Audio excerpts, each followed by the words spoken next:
Spartacus, House of Ashur, episode 8, Horizons. Okay, so we had a week off and we're back. Kilia's preparing to come back. She's still suffering from her injuries from previous.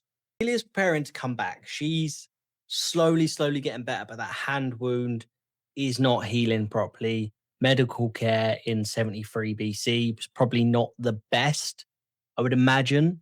They're still struggling to find a proper medicus. Ashur he's pulling a Grinch now. His heart is regrowing. He's starting to feel things.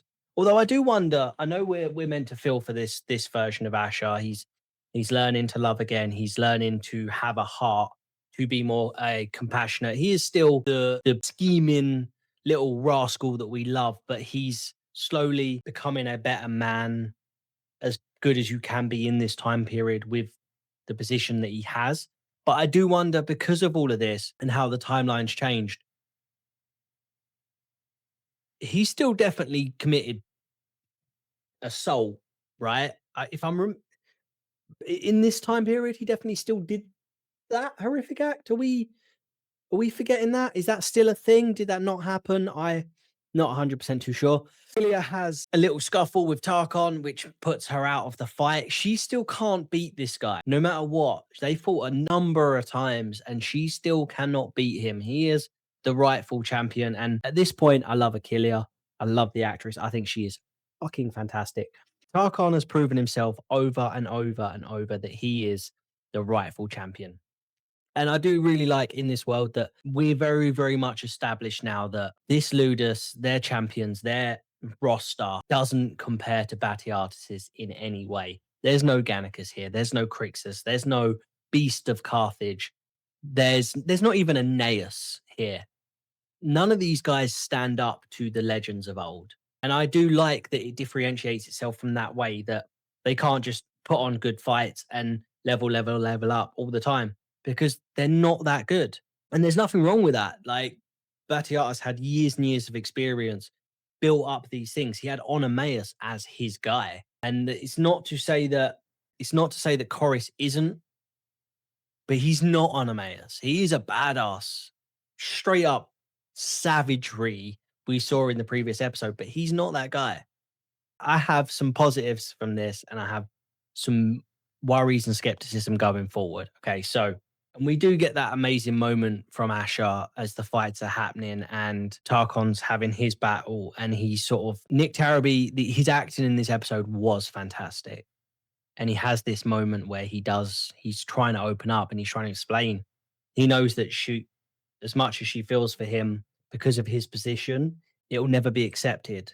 The entire episode, we're building up to the Primus because it's meant to be Achillea, and we know it's going to be Calidus. So he comes up, he comes out, he's looking good, he's looking strong. That's a handsome man. Gates to the arena open, feet walk through, and everyone goes into shock and disbelief. And I'm thinking, nah, they got one of our old gladiators back. Maybe they were caught trying to escape from the battle. That would have been cool. I don't think I could have handled seeing Agron. I need to see it. Agron's the best. I'm going to keep going on about it, but the man's the best. But instead, we get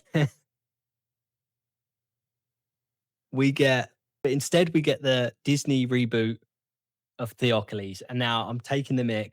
But she comes out, and I'm thinking, what's going on? Come on, finish the fight. And she's, angry, and she's and he does put up a fair fight until big man in the back goes, I told her to not kill him too quick. And you're like, oh shit, son. And this is it. Calidus goes. It's emotional. It's brutal. But this is where we set up the rest of the series, because Tarkon and Achillea now, what I'm hoping doesn't happen is that Tarkon fights her. He gets killed as well. Achillea just wins because she hasn't beaten Tarkon, so it wouldn't feel earned. So I'm kind of hoping that, and I like that, unlike Theocles, who just comes in, fights Crixus and Spartacus, and then that's it, to set up how powerful and how scary he is. We do hear stories of him, but if he would have come in first and beaten previous gladiators that we kind of understand their power level and their power scaling, we would have gone, oh shit, son. We didn't get that. I did like her introduction. I am interested in where this is going. I thought this was a good episode. I did. Not the best to come back on, but definitely still solid. What matters more is what you guys think. Did you like it? Where are you at? What are your thoughts, theories, speculations? Please make sure you like and subscribe. And thank you for watching. It means the world. I appreciate it. So I'll see you guys later. Take care.